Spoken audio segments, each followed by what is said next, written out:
আসসালামু আলাইকুম। প্রিয় দর্শক, অন্য মঞ্চের আলাপ চাইতে আপনাদের সকলকে আমন্ত্রণ জানাচ্ছি। শেখ হাসিনা সরকারের পতনের পর এই প্রথম ভারতীয় সেনাবাহিনীর গোয়েন্দাদের একটি দল 4 সদস্যের বাংলাদেশে আসছে। এই বিষয়টি নিয়ে এখনকার আলোচনা, ঠিক এই মুহূর্তে কেন ভারতীয় সেনা গোয়েন্দার এই দলটি বাংলাদেশে আসছে সেই বিষয় নিয়ে এখনকার আলোচনা। গত শনিবার আমি আপনাদের একটি ভিডিওতে জানিয়েছিলাম শেখ হাসিনার সঙ্গে ভারতের national security adviser Ajit Doval এবং ভারতের পররাষ্ট্রমন্ত্রী এস জয়শঙ্করের একটি জরুরি মিটিংয়ের কথা। অপরাধ ট্রাইব্যুনাল দ্বারা শেখ হাসিনা সহ প্রাক্তন ও বর্তমান সেনা কর্তাদের বিরুদ্ধে পরোয়ানা জারির প্রতিক্রিয়ায় বাংলাদেশে যে সেনা বিদ্রোহের সম্ভাবনা, সেই প্রেক্ষিতে যে এই অত্যন্ত জরুরি বৈঠকটি বসেছিল নয়াদিল্লিতে, সে কথাও আপনাদের আমি বলেছিলাম। আমার প্রতিবেদনে এই ইঙ্গিতও দিয়েছিলাম যে যেভাবে দ্রুত আবর্তিত হচ্ছে বাংলাদেশের পরিস্থিতি, তাতে ভারত আর বেশি দিন চুপ করে থাকবে না। তার হস্তক্ষেপের সম্ভাবনা প্রবল হয়ে উঠছে এবং খুব শিগগির এ ব্যাপারে কিছু দেখতে পাবো আমরা। সেদিন বলেছিলাম যে শেখ হাসিনা ভারত সরকারের কাছে এই মুহূর্তে কি চাইছে এবং ভারত কতটা কি দিতে পারবে, সেই বিষয় নিয়েই ছিল সেদিনের সেই বৈঠক। আমার সেই কথার একদিন পরেই এলো খবর, ভারতের বাংলাদেশ বিষয়ক খবর, বিশেষ করে বাংলাদেশের হাঁড়ির খবর ভারতের যে সংবাদ মাধ্যমটি সবচেয়ে বেশি রাখে বলে শুধু আমি নই, অনেকেই বিশ্বাস করে, সেই নর্থ ইস্ট নিউজ দুটি বিশেষ খবর দিয়েছে। এই নিউজ পোর্টালের পুরনো প্রাজ্ঞ সাংবাদিক চন্দন নন্দী দিয়েছেন খবর দুটি খবরই একে অপরের সঙ্গে সম্পৃক্ত। একটি খবর হলো সেনাপ্রধান ওয়াকার উজ্জামান আগামী 14 অক্টোবর থেকে শুরু হতে যাওয়া তার 5 দিনের সৌদি আরব সফর বাতিল করেছেন। বাতিলের কারণ 25 জন উচ্চপদস্থ সেনাকর্তার গুম খুনের সঙ্গে জড়িত থাকার অভিযোগে আন্তর্জাতিক অপরাধ ট্রাইব্যুনাল কর্তৃক জারি করা আদেশ। এই আদেশ বাংলাদেশ সেনার মধ্যে ব্যাপক বিক্ষোভ ও অসন্তোষের সৃষ্টি করেছে। এই অসন্তোষের আগুন যে কোনো মুহূর্তে বিস্ফোরিত হয়ে ছড়িয়ে পড়তে পারে ক্যান্টনমেন্টের ভেতরে তো বটেই, তার বাইরেও। তাই পরিস্থিতি বিবেচনায় সেনাপ্রধান তার সৌদি সফর বাতিল করেছেন। এটা একটা খবর। যেমন আর একটা খবর হলো শেখ হাসিনা সরকারের পতনের পর বাংলাদেশে গত 15 মাসে এই প্রথম ভারতের উচ্চপদস্থ একটি সামরিক প্রতিনিধি দল জরুরি সফরে আসছেন। জরুরি সফর এজন্যেই যে এরকম কোনো সফর পূর্ব নির্ধারিত ছিল না।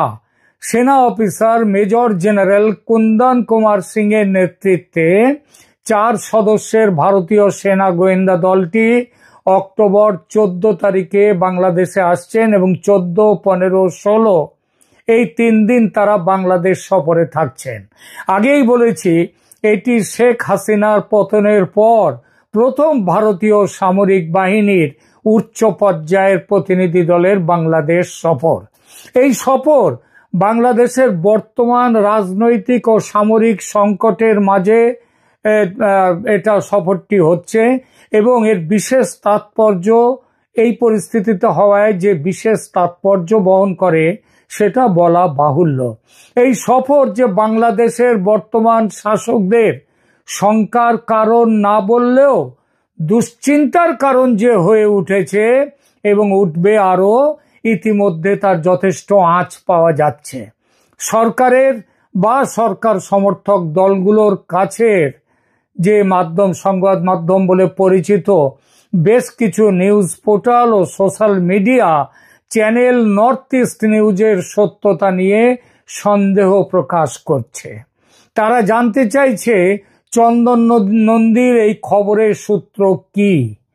সূত্র উন্মোচন করে সংবাদ দিতে গেলে ইনভেস্টিগেটিভ জার্নালিজম যে চলে না, এই সহজ সত্যটি এসব প্রশ্নকর্তারা ভুলে যান।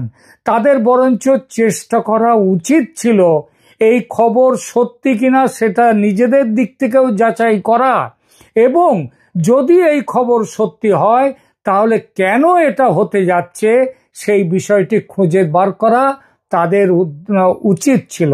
তা তারা করেননি। আমি সেই কাজটি করব। এখানে বলা বাহুল্য, আমার সংবাদের ভিত্তি হচ্ছে নর্থ ইস্ট নিউজ এবং আমার নিজস্ব সূত্র থেকে পাওয়া বিভিন্ন খবর। আমিও সেই সূত্রের নাম বলবো না, কারণ সেই নাম বললে আর খবর পাবো না। দেখতে চেষ্টা করব গত 15 মাসের হিমশীতল সম্পর্কের মধ্যে, দুদেশের মধ্যে যে সম্পর্কটা বর্তমানে চলছে তার মধ্যে হঠাৎ করে এই সফরের কারণ কি। গত 15 মাস ধরে ভারত অনেক চাপ ও প্রলোভন সত্ত্বেও বাংলাদেশের অভ্যন্তরীণ বিষয়ে সরাসরি হস্তক্ষেপ করেনি। ধর্মীয় সংখ্যালঘু হিন্দু সম্প্রদায়ের ওপর ব্যাপক অত্যাচার নিয়ে প্রতিবাদ জানিয়েছে বটে, কিন্তু সরাসরি হস্তক্ষেপ করেনি।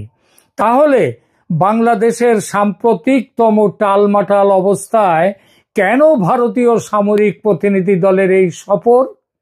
আবার সেই সফরসূচিতে এমন কিছু প্রোগ্রাম আছে যা কপালে কুঞ্চন তুলতে যথেষ্ট। আমরা পরে আসছি সেই আলোচনায়। আগেই বলেছি, আন্তর্জাতিক অপরাধ ট্রাইব্যুনালের জারি করা পরোয়ানা শেখ হাসিনার শাসন আমলে জোরপূর্বক গুম, খুন, নির্যাতন ও মানবতা বিরোধী অপরাধের অভিযোগে জারি হয়েছে। অক্টোবর 11 পর্যন্ত মোট 25 জনের মধ্যে 14 জন সেনা কর্মকর্তাকে গ্রেপ্তার করা হয়েছে। এই গ্রেপ্তারদেরকে আদালতে তোলা হবে 22 অক্টোবর। তাদের শুনানি শুরু হবে এবং গ্রেপ্তার করার পরে এবার তাদের সেনা হেফাজত থেকে পুলিশি হেফাজতে দেয়া হবে কিনা সেটা পরের কথা, কিন্তু আপাতত তাদেরকে ওই ট্রাইব্যুনালের সামনে পেশ করতে হবে। অক্টোবর 9 তারিখে অনুষ্ঠিত একটি সভায় 51 জন জেনারেলের মধ্যে মতবিরোধ প্রকাশ পেয়েছে। তার কারণ এই গ্রেপ্তারের ফলে সেনাবাহিনীতে প্রবল বিভক্তি দেখা গিয়েছে। যারা 51 জন জেনারেলের মধ্যে কেউ আইসিটির রায়ের পক্ষে, কেউ আবার বিপক্ষে মত দিয়েছেন। তবে সাধারণভাবে দেশের ভিতর ও বাইরের বিশ্লেষকদের মত হলো বাংলাদেশ সেনাবাহিনী বিরাট এক বিভাজনের মুখে এসে দাঁড়িয়েছে এবং যে কোনো মুহূর্তে পরিস্থিতির বিস্ফোরণ হতে পারে। এই পরিস্থিতিতে সেনা প্রধানের সৌদি সফর বাতিল করাটা খুবই যৌক্তিক ও স্বাভাবিক, এ বিষয়ে সন্দেহ নেই। কিন্তু কথাটা হলো, এমন উত্তেজনাকর পরিস্থিতির মধ্যে ভারতীয় সেনা গোয়েন্দাদের সফর, ওটা যেমন স্বাভাবিক, সৌদি সফর বাতিল, তেমনি এটাও হচ্ছে অস্বাভাবিক। বুঝতে অসুবিধা হওয়ার কথা নয় যে এর পেছনেও কিন্তু কারণ আছে। কারণ ছাড়া কোনো কাজ হয় না। ভারতীয় সেনার গোয়েন্দা বিভাগের এই দলটির যে কর্মসূচি রয়েছে জানা যাচ্ছে, সেগুলো হলো ঢাকায় সশস্ত্র বাহিনী বিভাগ, বিমান বাহিনী, directorate general of forces intelligence মানে ডিজিএফআই, আর্মি এভিয়েশন গ্রুপ এবং 10ম পদাতিক ডিভিশনের সাথে বৈঠক। এদের সাথে বৈঠক তারা করবে। বৈঠকের কি আলোচনা, সেগুলো আপনারা কাদের সাথে বৈঠক হচ্ছে এটা জানলে অনেকটা আঁচ করতে পারবেন।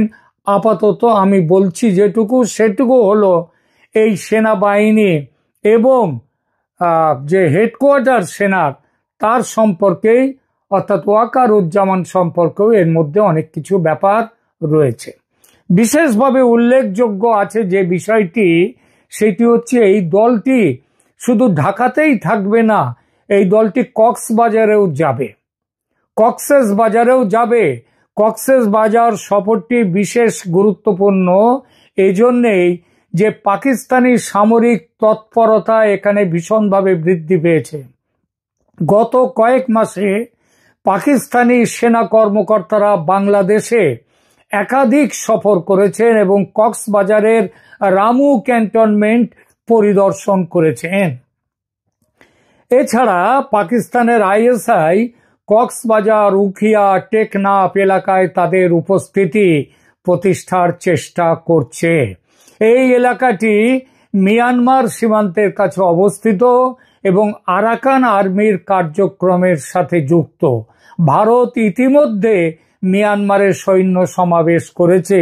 সেটা মাথায় রাখলে বুঝতে অসুবিধা হয় না যে পার্বত্য চট্টগ্রাম ও সন্নিহিত অঞ্চলে একটা নির্দিষ্ট পরিকল্পনা নিয়ে এগোচ্ছে ভারত, এবং কক্সবাজার সফরের সঙ্গে সেই পরিকল্পনার যোগ আছে। গত কয়েক মাসে ভারত চুপচাপ দেখেছে বাংলাদেশের ইউনূস সরকার ও সেনাবাহিনীর বিশেষ একটি অংশের সঙ্গে যোগসাজশ করে পাকিস্তানি সেনাবাহিনীর ক্রমশ বেড়ে যাওয়া হবনবিন। এবার কি তাহলে তার পাল্টা দিতে নামলো ভারত? এই সফর কি ভারতীয় হস্তক্ষেপের নতুন যে পর্যায়, এই পর্যায়ের সূচনা করলো? এই প্রশ্নের উত্তর দেওয়ার আগে দেখব ভারতের সম্ভাব্য উদ্দেশ্য কি হতে পারে। পরিস্থিতির মূল্যায়নটা একটা বড় তাদের উদ্দেশ্য।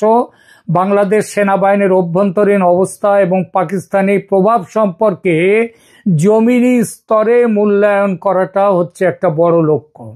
দ্বিতীয়, ঐতিহ্যবাহী সামরিক সম্পর্ক বজায় রাখার চেষ্টা। বাংলাদেশ ভারতের সামরিক সম্পর্ক অনেক দিনের, অর্থাৎ ভারত বলতে চাইছে সেই সম্পর্ক তারা বজায় রাখবে। চোরের ওপর রাগ করে মাটিতে ভাত খাবে না, অর্থাৎ তোমরা সম্পর্ক কাটতে চাইলেও আমরা কাটতে দেব না। প্রতিপক্ষীয় কার্যক্রম মোকাবেলা করার একটা উদ্দেশ্য আছে। পাকিস্তান ও চীনের ক্রমবর্ধমান প্রভাব মোকাবিলা করাও এর একটা উদ্দেশ্য ভারতের। এবং সবশেষ যে বার্তাটি ভারত গত 15 মাস দেয়নি, সেই বার্তাটি দেয়া, সেটা হলো 71-এ তোমাদের স্বাধীন করতে অনেক রক্ত দিয়েছে ভারতের সেনা, ভারতের জনগণ অনেক ত্যাগ স্বীকার করেছে। সেই ত্যাগ, সেই রক্ত এত সহজে ভুলে গিয়ে শত্রু পাকিস্তানের কলোনি করতে চাইছো তোমরা তোমাদের দেশে, কিন্তু সেটা আমার দেশের শান্তি ও সার্বভৌমত্ব ভঙ্গ করবে, আর সেটা আমরা হতে দেব না। অর্থাৎ গত 15 মাস ভারতের ভূমিকা ছিল অনেকটা প্যাসিভ স্পেকটেটর, মানে প্যাসিভ দর্শক, খুব একটা পরোক্ষ দর্শকের ভূমিকা। সেটা পাল্টে এবার অ্যাক্টিভ অ্যাক্টর হতে চলেছে ভারত। সেনা গোয়েন্দা দলের এই সফরকে তাই কেউ যদি বলেন ভারতের অ্যাক্টিভ অ্যাক্টর হওয়ার সূচনা, তাহলে আমি সেটা মেনে নেব। তর্কের খাতিরে কেউ বলতেই পারেন শেখ হাসিনা আমলে নিয়মিত সামরিক বিনিময় ছিল, এটাও তেমনি একটা। গবেষণায় দেখা যায় যে শেখ হাসিনার শাসন আমলে ভারত বাংলাদেশ সামরিক বিনিময় ছিল অত্যন্ত নিয়মিত ও ঘন ঘন। 2023 সালের আগস্টে 5ম বার্ষিক প্রতিরক্ষা সংলাপ অনুষ্ঠিত হয় ঢাকায়, যেখানে ভারতের প্রতিরক্ষা সচিব গিরিধর আরামানে এবং বাংলাদেশের তৎকালীন সশস্ত্র বাহিনী বিভাগের প্রধান staff officer lieutenant general Wakeruzzaman অংশগ্রহণ করেছিলেন। 2024 সালের জুলাই পর্যন্ত এই বিনিময় অব্যাহত ছিল।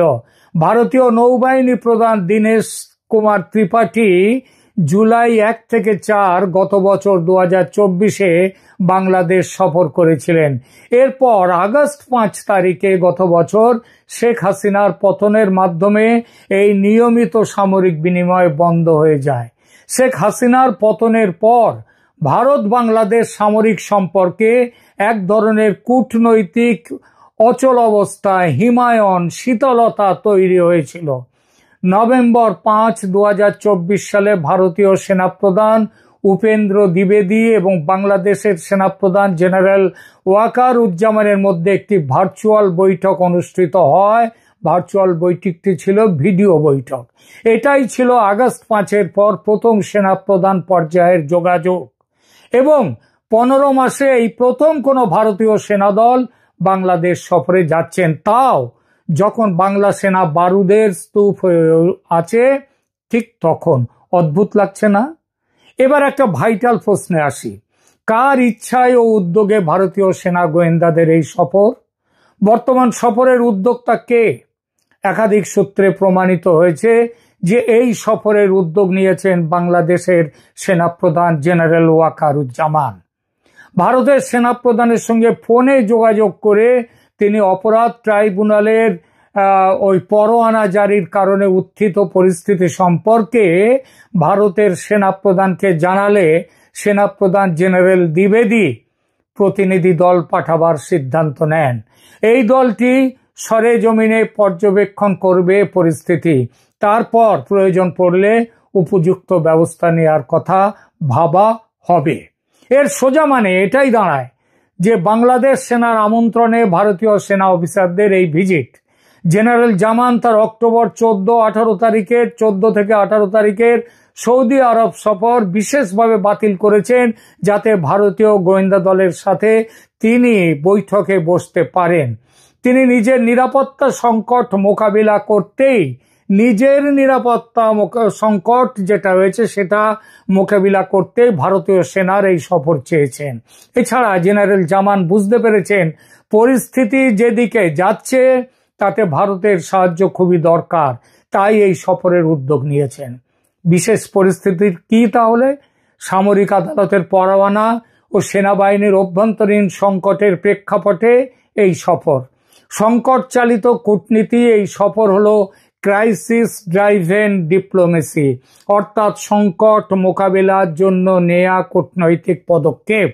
জেনারেল জামান তার ব্যক্তিগত ও প্রাতিষ্ঠানিক অস্তিত্ব টিকিয়ে রাখতে ভারতের সহায়তা চাইছেন। এবার প্রশ্ন, এই সফরে মোহাম্মদ ইউনূসের অন্তর্বর্তী সরকারের সমর্থন আছে কি?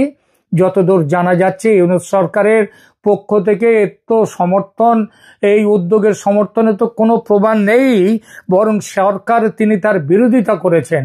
সরকার ও সেনাবাহিনীর মধ্যে বিদ্যমান ঠান্ডা যুদ্ধের প্রেক্ষাপটে এটি সেনাপ্রধানের একক সিদ্ধান্ত এবং এমনও হতে পারে ইউনূস এই সফর সম্পর্কে কিছু জানেন না বলেই খবর। এই সফর ওয়াকারুজ্জামানের ব্যক্তিগত নিরাপত্তা রক্ষার চেষ্টাও বটে। মার্চ 2025-এ পাকিস্তান সমর্থিত জেনারেলদের পক্ষ থেকে জেনারেল ওয়াকারুজ্জামানের বিরুদ্ধে অভ্যুত্থানের চেষ্টা হয়েছিল তিনি আফ্রিকা থেকে ফেরার সময়, যা ভারতের সাহায্যে ব্যর্থ হয়। শেষ করি আলোচনা। ভারতীয় সেনার গোয়েন্দা দলের এই সফর নিয়মিত দ্বিপক্ষীয় বিনিময় নয়, বরং বাংলাদেশের সেনাপ্রধান জেনারেল ওয়াকারুজ্জামানের একটি কৌশলগত উদ্যোগ। আইসিটির পরোয়ানা, সেনাবাহিনীর আভ্যন্তরীণ বিভক্তি, পাকিস্তানি প্রভাব বৃদ্ধি এবং ব্যক্তিগত নিরাপত্তার হুমকির প্রেক্ষাপটে জেনারেল জামান এই সফরের আয়োজন করেছেন। মোহাম্মদ ইউনূসের অন্তর্বর্তী সরকার এই সফরে প্রত্যক্ষ ভূমিকা পালন করেনি, করার কথাও নয়। এটি মূলত সামরিক নেতৃত্বের উদ্যোগ এবং এই উদ্যোগের মধ্য দিয়ে বাংলাদেশে ভারতের প্রত্যক্ষ রাজনৈতিক ও সামরিক হস্তক্ষেপের সূচনা হবে। বাংলাদেশের একটা বড় অংশের মানুষ তাদের বর্তমান দুর্দশা থেকে মুক্তির জন্য ব্যাকুলভাবে এতদিন ভারতের হস্তক্ষেপ চাইছিল। মনে হচ্ছে এতদিনে তাদের সেই আশা পূর্ণ হওয়ার পথে। আমার আজকের এই প্রতিবেদন ভালো লাগলে দয়া করে লাইক দিন, কমেন্ট এবং সাবস্ক্রাইব করুন আমার চ্যানেলকে। এই অনুরোধ জানিয়ে আপাতত শেষ করছি। ধন্যবাদ।